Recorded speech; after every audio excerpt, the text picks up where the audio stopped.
وَلِكُلِّ أُمَّةٍ جَعَلْنَا مَنْسَكًا لِيَذْكُرُوا اسْمَ اللَّهِ عَلَى مَا رَزَقَهُم مِّن بَهِیمَةِ الْأَنْعَامِ۔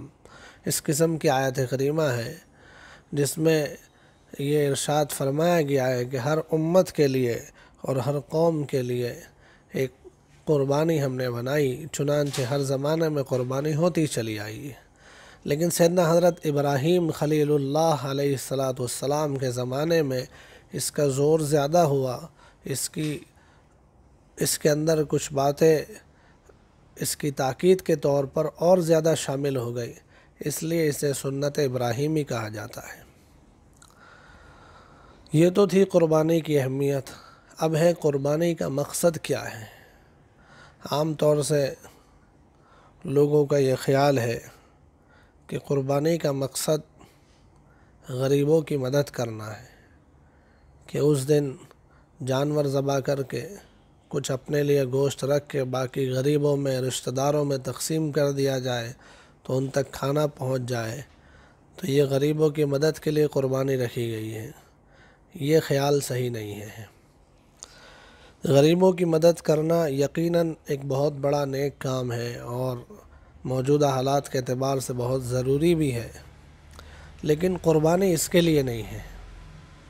قربانی کا مقصد ہے اللہ جل شانہ کا حکم پورا کرتے ہوئے حضرت ابراہیم خلیل اللہ اور ان کے بیٹے حضرت اسماعیل ذبیح اللہ علیہ السلام کی یادگار کو تازہ کرتا، اور تازہ کرتے ہوئے اپنے دلوں میں اس بات کا اقرار کرنا کہ اے اللہ تیرے نام پر ہم ہمیشہ ہر چیز کو قربان کرنے تیار رہیں گے۔ اسلام کو بچانے کے لیے اور اپنے اندر کا ایمان سلامت رکھنے کے لیے ضرورت پڑ جائے تو ہم اپنی جان بھی پیش کر دیں گے، اپنا سارا مال، اپنی اولاد، سب کچھ قربان کرنے تیار ہو جائیں گے۔ اس بات کا اظہار کرتے رہنا یہ قربانی کا مقصد ہے۔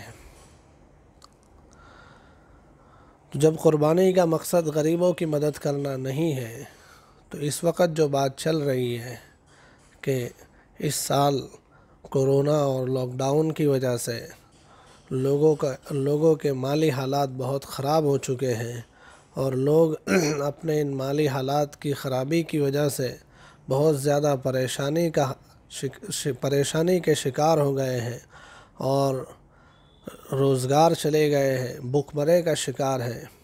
تو اس لیے اس سال قربانی نہ کرتے ہوئے اس کی رقم کو غریبوں میں صدقہ کر دیا جائے، ان کی مدد کی جائے، ان کے لیے کھانے اور دوائی کا انتظام کیا جائے، یہ بات صحیح نہیں ہے۔ اس لیے کہ قربانی اس مقصد کے لیے نہیں ہے۔ قربانی کا مقصد اور ہے، اس کا حکم کسی اور چیز کے لیے ہے، اس کے فائدے وہ اپنی جگہ پر ہیں۔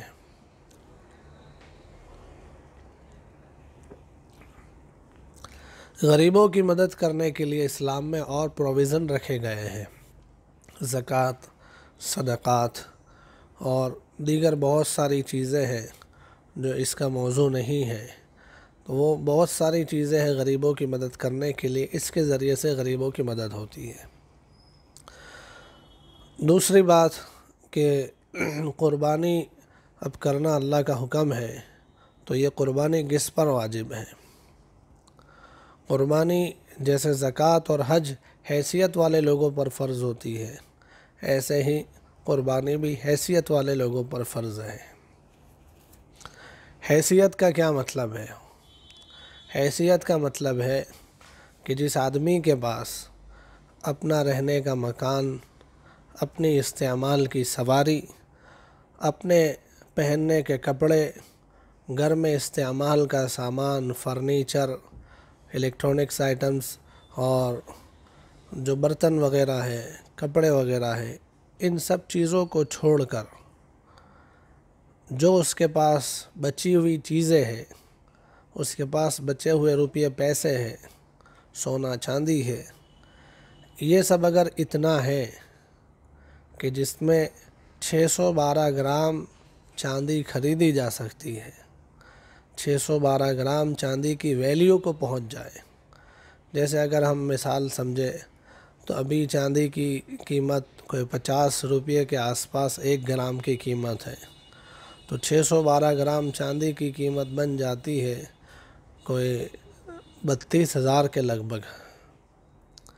یعنی ہم ایسا کہہ سکتے ہیں کہ جس شخص کے پاس اپنی ضرورت کا گھر، ضرورت کی سواری، ضرورت کے کپڑے، برتن، گھر کا سامان، ان سب چیزوں کو چھوڑ کر جو چیزیں اس کے پاس زائد ہے، ایکسٹرا ہے، جیسے گھر میں ایسا سامان پڑا ہوا ہے جس کو سال بھر میں استعمال نہیں کیا جاتا، ایکسٹرا ہے، یا اسی طرح سے کچھ چیزیں ایسی ہیں جو ضرورت کی نہیں ہے، زینت کے لیے ہے اور شوبھا کے لیے ہے، اس کے ذریعے سے صرف خوبصورتی حاصل کی جاتی ہے، ایسی چیزیں، اور ضرورت سے زیادہ مکانات ہیں، پلاٹ ہے، اور گاڑیاں، اس کے پاس سواری جو ہے وہ ایک سے زیادہ ہے، ایک سے زیادہ اس کے پاس جو موبائل ہے، کمپیوٹر ایک سے زیادہ جو ہے، ان سب چیزوں کو ملا کر، اور جو اس کے پاس روپیے پیسے پڑے ہیں، سونا چاندی پڑا ہوا ہے،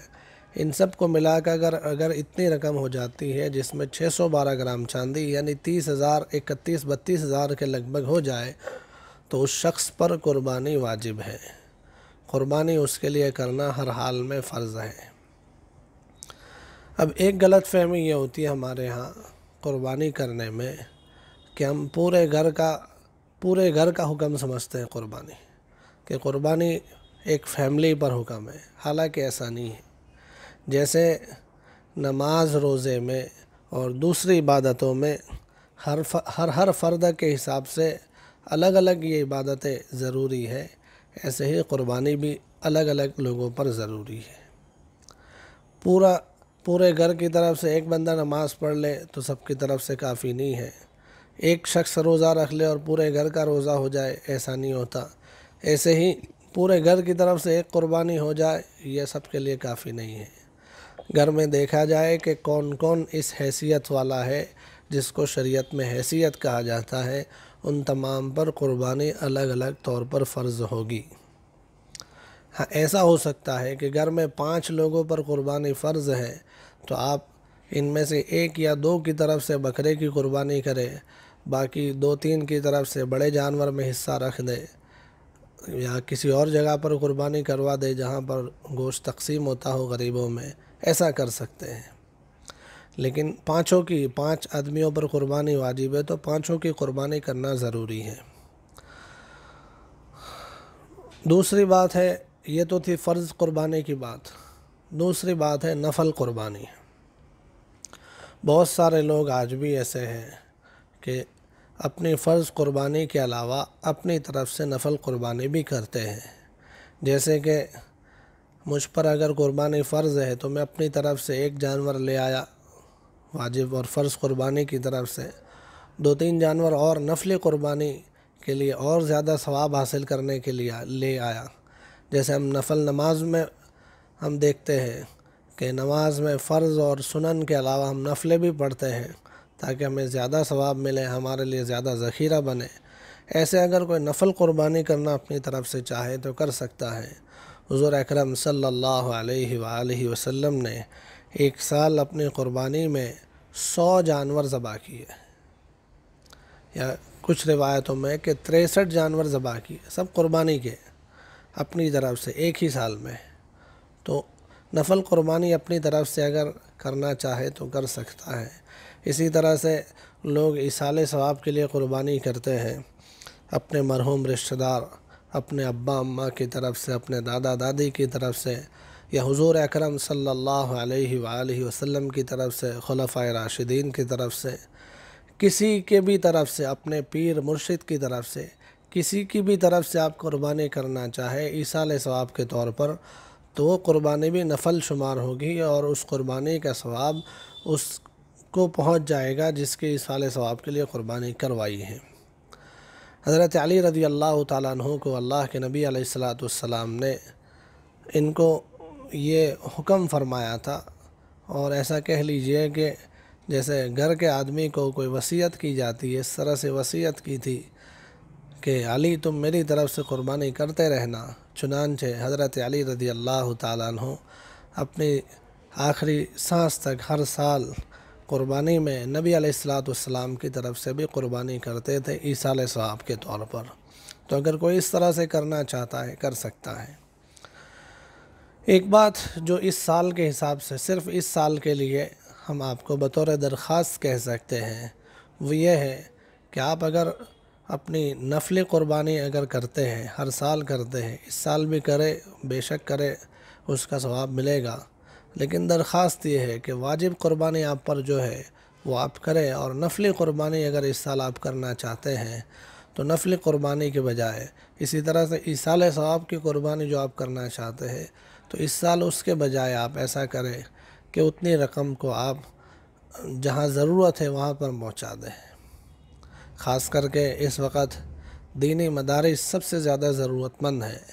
دینی مدارس کی حالت اس وقت بہت نازک ہے۔ اساتذہ کو دینے کے لیے تنخواہ نہیں ہے۔ مدارس کو چلانے کا سسٹم اس مرتبہ پورا الٹ پلٹ ہو گیا ہے۔ تو اس لیے نفلی قربانیوں کے بجائے اس کی رقم آپ دینی مدارس تک پہنچا دیں تو میرے خیال سے اس مرتبہ اس میں زیادہ ثواب ملے گا، لیکن واجب اور فرض قربانی کی طرف سے نہیں۔ واجب اور فرض قربانی میں قربانی ہی کرنی ہوگی، اس کے علاوہ کوئی دوسرا آلٹرنیٹ اور آپشن نہیں ہے۔ حدیث پاک میں آتا ہے، اللہ کے نبی علیہ السلام نے بیان فرمایا کہ قربانی کے ان دنوں میں کوئی عمل اللہ جل شانہ کو قربانی کے علاوہ زیادہ پسند نہیں ہے۔ یعنی ان دنوں میں سب سے زیادہ پسندیدہ کوئی کام اللہ کو ہے تو وہ قربانی کرنا ہے، اس لیے قربانی کا کوئی دوسرا آلٹرنیٹ نہیں بن سکتا۔ واجب اور فرض قربانی تو آپ کو کرنی ہی ہے۔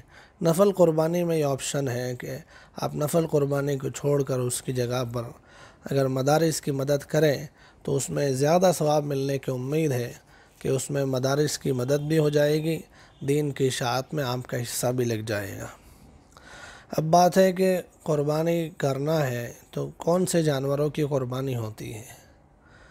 ناظرین، یہ مسئلہ تو ہر سال کے لیے ہے کہ قربانی جو ہوتی ہے بقرعید میں، اس میں جو قربانی ہوگی وہ 4 طرح کے جانور کی ہوگی۔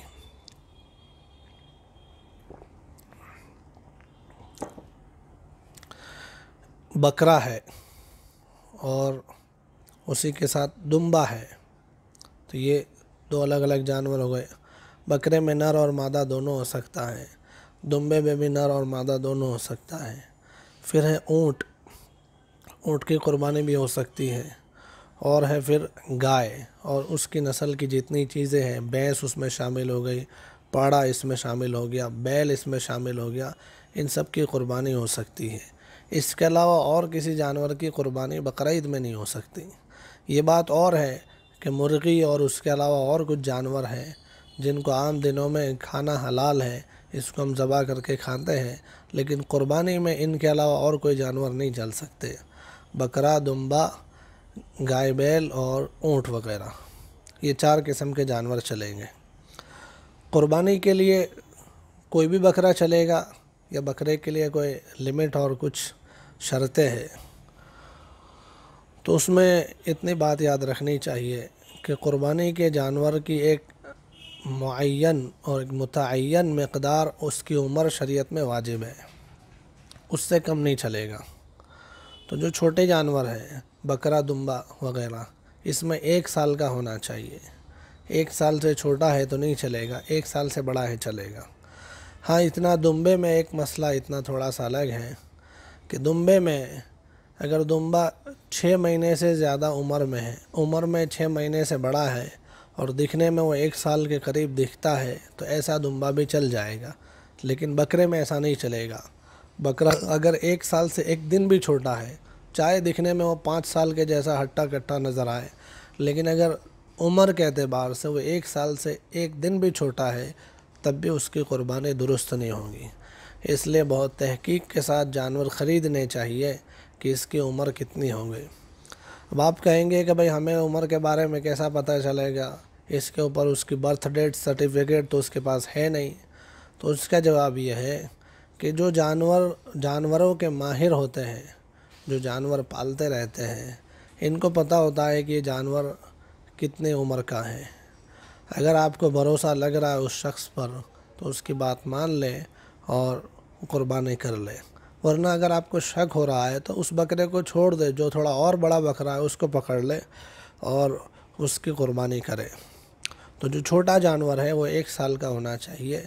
بڑا جانور جس کو ہم کہتے ہیں یعنی بھینس، پاڑا، گائے، بیل وغیرہ، وہ 2 سال مکمل ہونا ضروری ہے۔ 2 سال سے کم ہوگا وہ نہیں چلے گا، چاہے 1 دن کم ہو تو بھی نہیں چلے گا۔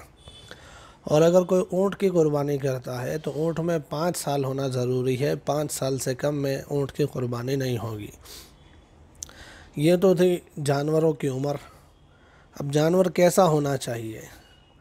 تو دیکھیے، یہ ہم اللہ کے نام پر قربانی کرتے ہیں جانور کی، تو وہ جانور ٹھیک ٹھاک ہونا چاہیے، صحیح سالم ہونا چاہیے، تندرست ہونا چاہیے، دکھنے میں بھی تھوڑا ماشاءاللہ نظر آنا چاہیے۔ حدیثوں میں آتا ہے کہ قربانی کے یہ جانور آپ کے لیے جنت میں جانے کی سواری بننے والے ہیں، کہ ان کے ذریعے سے آپ پل صراط پر سے گزرنا ان کے اوپر بیٹھ کر ہوگا۔ اگر دبلا پتلا مرا ہوا جانور آپ نے خریدا ہے چند پیسوں کو بچانے کے خاطر، تو سوچئے کہ اللہ کے نام پر پیش کیا جانے والا جانور ایسا مرا ہوا دبلا سا ہو، تو اس لیے جانور ایسا ہو کہ اس کو دیکھ کر دل لگے، ایسا جانور ہونا چاہیے۔ اسی لیے ایسے مسائل بیان کیے گئے ہیں کہ اگر جانور میں کسی قسم کا کوئی عیب ہے، کوئی کمی ہے، تو وہ جانور قربانی میں نہیں چل سکتے۔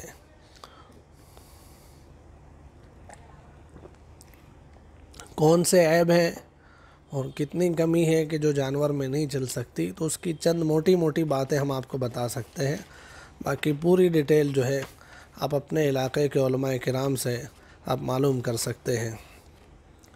جیسے ایک بات اس میں یہ ہے کہ جس جانور کے کان نہ ہو، تو کان نہ ہونا یہ بڑا عیب ہے، اس کی قربانی نہیں ہو سکتی۔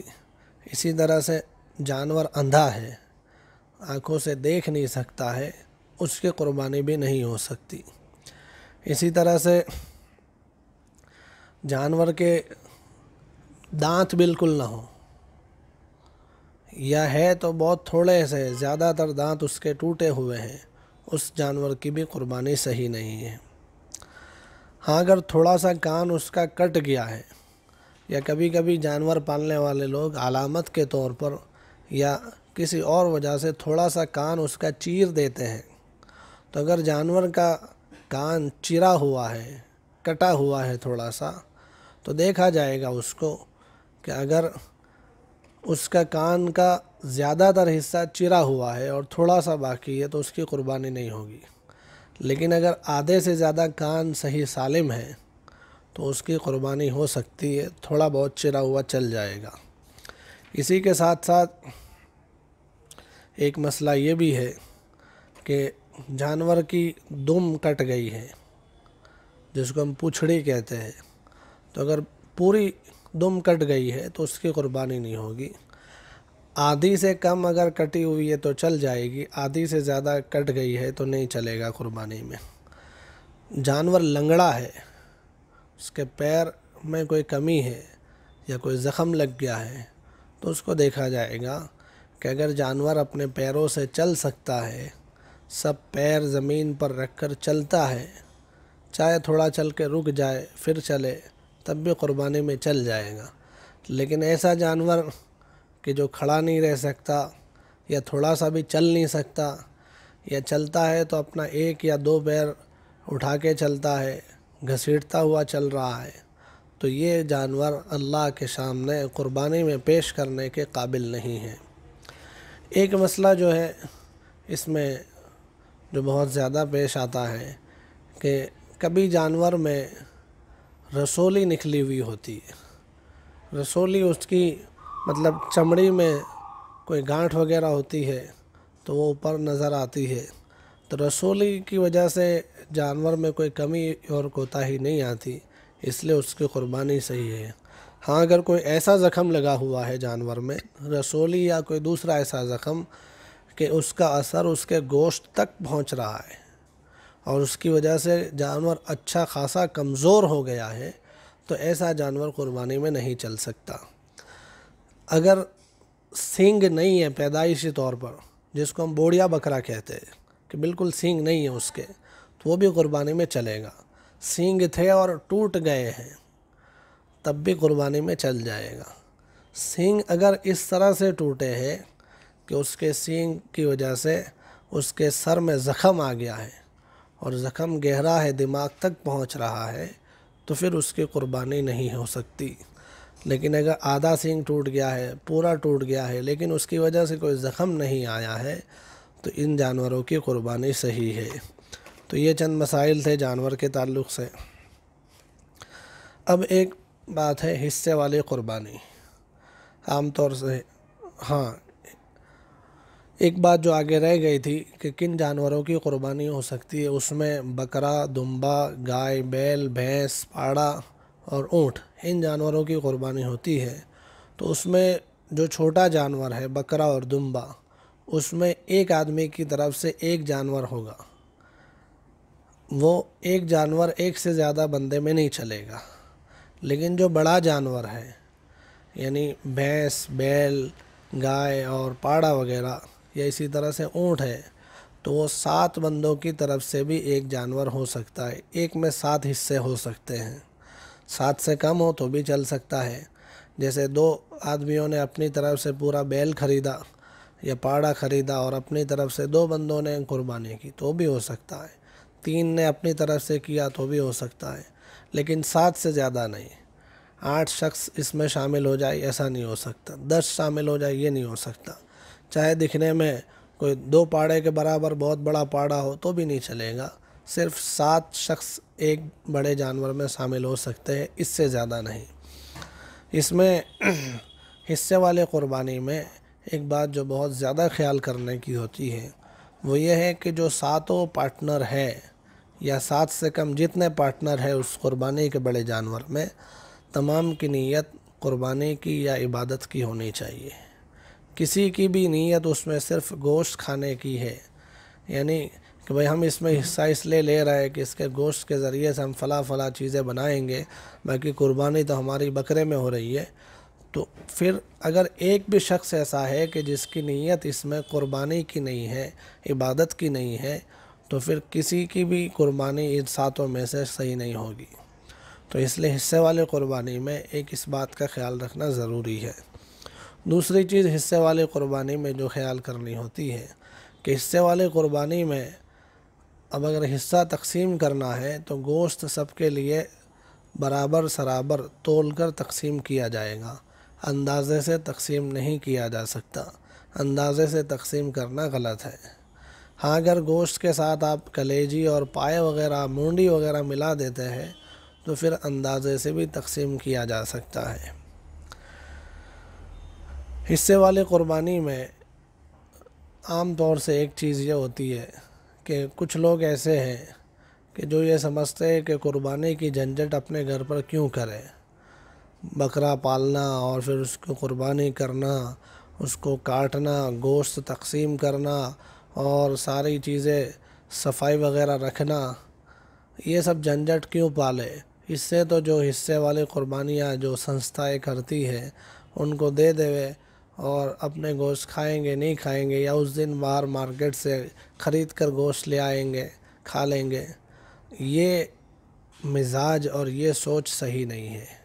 اس لیے کہ قربانی کا گوشت قربانی کے دنوں میں کھانا یہ عبادت ہے، یہ اللہ کی طرف سے ہونے والی مہمانی ہے، اس مہمانی کا انکار کرنا یہ تکبر اور بڑا گناہ ہے۔ تو اس لیے سارے حصے اپنے باہر لگا دینا اور اپنے گھر میں قربانی کی کوئی ترتیب نہ بنانا یہ صحیح نہیں ہے۔ ایک چیز حصے والی قربانی نہیں بلکہ آپ اپنے گھر پر کر رہے قربانی، چاہے بڑے جانور کی کرے چھوٹے جانور کی کرے، تو اس گوشت کو کیا کریں گے؟ گوشت میں 7 چیزیں ایسی ہے کہ ان کا کھانا صحیح نہیں ہے کسی بھی جانور میں۔ ایک تو اس میں پت ہوتا ہے جو عام طور سے لوگ پھینک ہی دیتے ہیں، ایک گدود ہوتا ہے اور اسی کے ساتھ ساتھ شرمگاہ کا حصہ ہے، نر جانور کا بھی مادہ جانور کا بھی۔ پھر اسی طرح سے خصیتین جس کو ہم کہتے ہیں، شرمگاہ کے نیچے جو خصیے ہوتے ہیں اس کو بھی کھانا نہیں ہوتا ہے۔ تو ایک جانور میں یہ 7 چیزیں ہوتی ہے۔ خون ہے جانور کا، یہ بھی کھانا صحیح نہیں ہے، اور غدود آ گیا، پھر مثانہ پیشاب کی تھیلی جس کو ہم کہتے ہیں، اور پت، اتنی چیزیں جانور میں سے کھانا جائز نہیں ہے، چاہے آپ کی قربانی کا جانور ہے، آپ نے ذبح کیا ہے۔ اس کے علاوہ جو باقی گوشت ہے اس کو آپ کھا سکتے ہیں، اور اس میں گوشت میں بہتر طریقہ یہ ہے کہ آپ گوشت کے 3 حصے کریں، ایک حصہ اپنے اور اپنے گھر والوں کے کھانے کے لیے رکھیں، ایک حصے کے ذریعے سے اپنے رشتہ دار اپنے دوستوں تک پہنچائیں، اور ایک حصہ غریبوں میں تقسیم کریں۔ لیکن یہ صرف مستحب ہے، اگر کوئی یہ کرنا چاہے کہ 10واں حصہ اپنے لیے رکھ لیا اور باقی 90% غریبوں میں تقسیم کر دیا، تب بھی کر سکتا ہے۔ مستحب یہ ہے کہ 3 حصے کرے، غریبوں کا ایک، رشتہ دار مہمانوں کا ایک، اور ایک اپنے لیے۔ ذبح کون کرے؟ دیکھیے بہتر طریقہ یہ ہے کہ جس کی قربانی ہے وہی ذبح کرے، اور ذبح کرتے ہوئے سیکھنا چاہیے، اس میں ڈرنے کی ضرورت نہیں۔ عام طور سے ہمارے مسلمان بھائی جانور کو ذبح کرتے ہوئے ڈرتے ہیں، کچھ تو اتنا ڈرتے ہیں کہ اندر کمرے میں بند ہو جاتے ہیں، تو یہ مسلمان کی شان نہیں ہے۔ حضرت رسول اکرم صلی اللہ علیہ وآلہ وسلم نے اپنی قربانی کے 100 جانور تھے، اس میں سے 63 آپ نے خود ذبح کیے اور باقی پھر دوسروں کے حوالے کیے۔ تو یہ خود سے اپنے جانور کی قربانی کرنا یہ انبیاء علیہ السلام کی سنت ہے۔ اگر نہیں کر سکتا کوئی، بہت زیادہ کمزور ہے، یا یہ کہ خواتین ہیں ان میں ویسے بھی تھوڑی طاقت اور ہمت کم ہوتی ہے، تو عورتیں اپنی قربانی کے وقت اپنی قربانی کی جگہ پر حاضر رہیں۔ اگر وہاں غیر مرد بھی موجود ہے تو پردے کے ساتھ حاضر رہے، لیکن اپنی قربانی اپنی آنکھوں سے ہوتے ہوئے دیکھے وہاں رہ کر، تو یہ شریعت میں پسندیدہ چیز ہے۔ ایک چیز ہے کہ ذبح کیسے کرے جانور کو، تو دیکھیے جانور کو ذبح کرنے کا ایک پورا طریقہ ہے، اس کی ایک پوری ترتیب ہے۔ شریعت اس میں چاہتی ہے کہ کم سے کم تکلیف ہو، اور جانور کو ہم غصے میں آ کر ذبح نہیں کرنا ہے، اللہ کا حکم مانتے ہوئے ذبح کرنا ہے۔ اس لیے اس کا ایک پورا طریقہ ہے۔ اللہ جل شانہ نے چاہا انشاءاللہ بقرعید سے پہلے تک آپ کے پاس پورا ایک ذبح کرنے کا طریقہ یہ ایک دوسرے ویڈیو کے ذریعے سے آپ تک پہنچا دیا جائے گا۔ ذبح کرنے کے بعد جو جانور کی کھال ہوتی ہے اس کا کیا کریں؟ دیکھیے جانور کی کھال خود استعمال کرنا چاہے تو کر سکتے ہیں، لیکن عام طور سے لوگ خود استعمال نہیں کرتے، وہ دے دیتے ہیں۔ تو یہ جانور کی کھال یہ سنستھاؤں میں، مدارس وغیرہ میں دے دی جائے، وہ اس کو بیچ کر اس کی رقم کو صدقے کے مصرف میں استعمال کریں گے۔ اگر جانور کی کھال بندہ خود بیچ دے تو اس کی رقم صدقہ کر دے، اس کی رقم استعمال میں لانا جائز نہیں ہے۔ ایک بات جو ہے وہ خاص طور سے ذہن میں رکھنے کی ہے کہ قربانی کے موقع پر عام طور سے لوگ صفائی کا خیال نہیں کرتے۔ قربانی کر دی، اب اس کا خون ویسے ہی پڑا ہوا ہے راستے میں، پھر اس کے جو حصے کھا نہیں سکتے ایسے حصوں کو بھی کسی نہ کسی جگہ پر پھینک دیتے ہیں۔ کھانے کے بعد اس کی ہڈیاں اس طرح سے پھینکی ہوئی ہے، اب محلے میں گھومنے والے جانور وغیرہ وہ اسے ادھر سے ادھر لے کر دوڑتے ہیں، اور ایک بھدا سا معلوم ہوتا ہے۔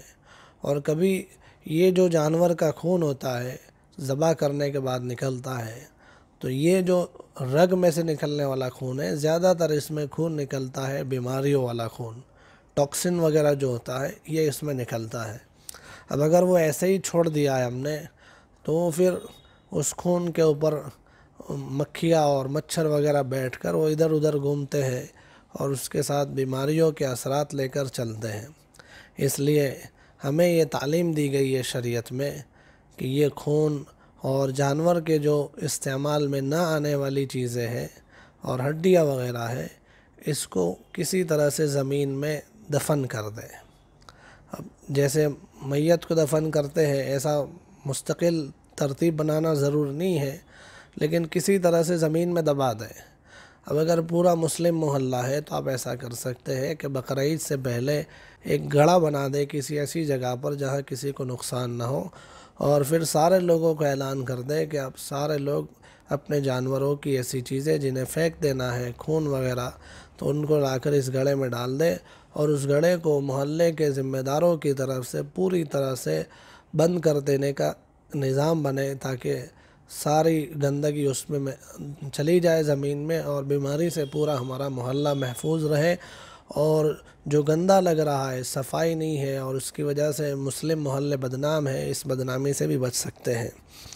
آخری بات جو ہے وہ یہ ہے کہ اگر کسی جگہ ایسا ہے کہ مجبوری کی وجہ سے قربانی نہیں کر سکتے، حکومت کی طرف سے پابندی آ گئی ہے، تو انتظار کیا جائے گا 12ویں تاریخ تک۔ قربانی کے جو 3 دن ہوتے ہیں، 10، 11، 12 ذی الحجہ، تو 12ویں کی شام تک انتظار کیا جائے گا۔ 12ویں کی شام تک انتظار کے بعد بھی آپ قربانی نہیں کر سکے کسی مجبوری کی وجہ سے، تو پھر اگر وہ زندہ جانور آپ نے خرید لیا تھا تو وہ جانور آپ کو زندہ صدقہ کر دینا ہے۔ اگر آپ جانور نہیں لائے تھے تو اتنی رقم آپ کو صدقہ کرنی ہوگی۔ اس کے علاوہ کچھ باریک مسائل بھی ہو سکتے ہیں، یہ جو موٹے موٹے مسائل بیان کیے اس کے علاوہ، تو وہ مسائل آپ اپنے مقامی علماء کرام سے بیان کر سکتے ہیں۔ بس آخر میں دعا ہے کہ اللہ جل شانہ قربانی کے اس شعار کو، جو اسلامی شعار ہے اور ایک بڑا فریضہ ہے، اس کو ہر سال عافیت کے ساتھ ہمیں ادا کرنے کی توفیق نصیب فرمائے، اور اس میں جو رکاوٹیں آتی رہتی ہیں ان رکاوٹوں کو دور فرمائے، قربانی کی اہمیت لوگوں کے دلوں میں اجاگر فرمائے، اور اس کے جو حقیقی فوائد قربانی کی وجہ سے جتنے فائدے ملتے ہیں وہ تمام فوائد ہم تمام کو عطا فرمائے۔ وآخر دعوانا ان الحمد للہ رب العالمین۔